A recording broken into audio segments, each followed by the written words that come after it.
Morning, boys, teachers.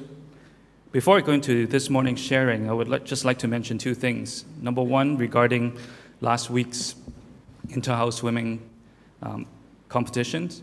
I would like to congratulate the swimmers for swimming so well, but especially I would like to congratulate you all for your improved cheering and your involvement that generated a very good positive atmosphere. There were a couple of things that I saw towards the end of the competition that I was quite impressed with. At the end, during the flag lowering ceremony, the flag, I think because the knot was tied so tightly, it took a little bit of time for the flag to come off. But during that moment, that several minutes, you maintained the dignity and you were very orderly and you waited for the ceremony to finish. That was very good. And also when you departed, you left in a very orderly manner. And some of the teachers from other schools remarked about your spirit, your involvement during the competition, and your behavior at the end. So you were being watched, but you did well. The second thing is, if you're new to the school, from tomorrow onwards, every Tuesday in this term, our teachers will come up to the stage to share about their stories. So besides getting to know them inside the classroom, they will share interesting stories about their lives with you. So I hope that you will pay attention to them and learn from their life lessons. What I would like to share with you today is titled Unintentional Good Works. Oftentimes when I sit here, I notice that what happens on this stage many times are prize presentations, captains and chairmen giving summary and announcing the results, and boys in the audience congratulating their good works. But do you know that many times you do things without knowing that still has a big impact on other people? And throughout last year, I noticed at least 3 things that I would like to share with you. 3 very little instances that made some positive impact on other people's lives. One day last year, a teacher from another school brought her team up for a prize-giving ceremony.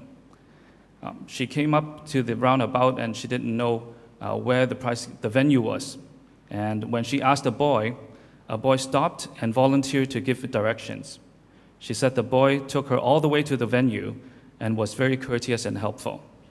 It meant a lot to her and her students that a student took time to show them around. It meant so much to her that she wrote me a note. And she said, "Hope all is well with you today. I'd like to share with you my experience at DBS yesterday, and perhaps you could commend the student where there is an opportunity. I was at DBS for the HKSSF prize presentation for the inter-school tennis competition. As my student and I were both unfamiliar with the new buildings on the premises, I stopped one of your boys to ask for directions. Without hesitation, he offered to walk us to the venue from the roundabout. I didn't get to ask for his name, but I must admit I find this seemingly small gesture a rare thing in our teenagers nowadays, which compels me to share this with you. Indeed, he has set an example to my student as well as his peers, and I'm sure the school's teaching have had a strong bearing on such good manners. I still don't know who this boy is, but I hope we have more than one boy who is willing to do that for a stranger." The second thing has to do with our morning assemblies. Your effort, your concentration in maintaining an air of dignity is to be applauded.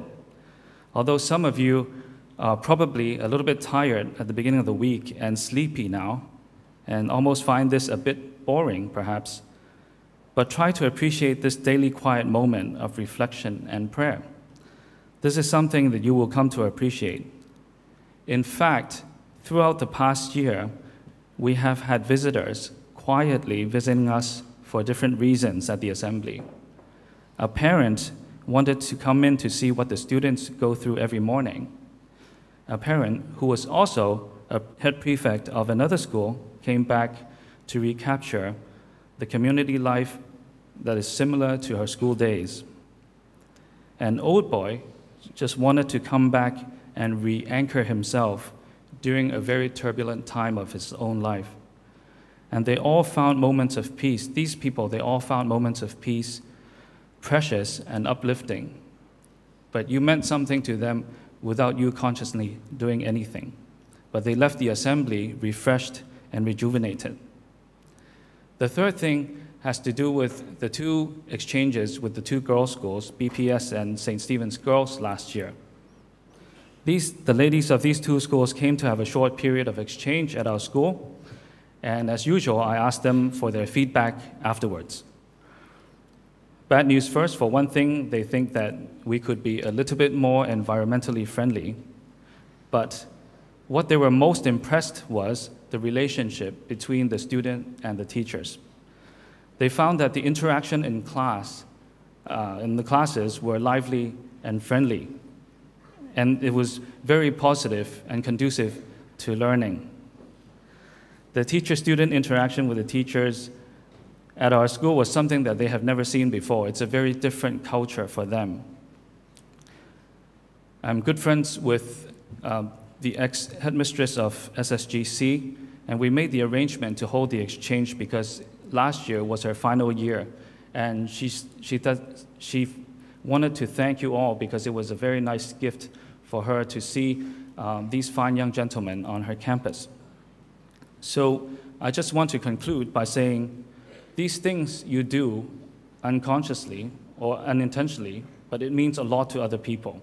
One, your thoughtfulness at the roundabout, just showing another person the direction, changed the perception of an outsider towards young people or to our students.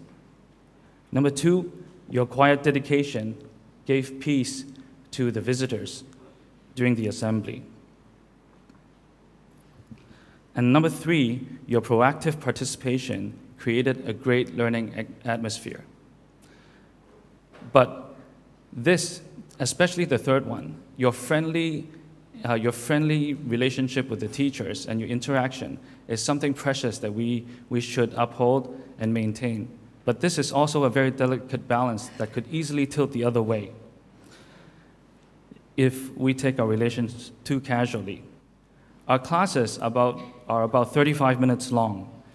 If we waste even just 5 minutes chatting and saying useless things, we waste 1/7 of our class period. 1/7 doesn't seem like very much to you, 5 minutes. But if all the classes of this subject adds up to 70 hours, then you lose 10 hours of learning time. So please remember that you must focus your energy and give this positive interaction, let it bear fruit. So next time when you are in class, maintain a healthy friendship and respect for the teacher and each other, and say something that would help the class move forward. Even a wrong answer would not be a problem if you are trying your best and focused on the task at hand. So work hard this week and play hard at the Apple Race. Thank you all.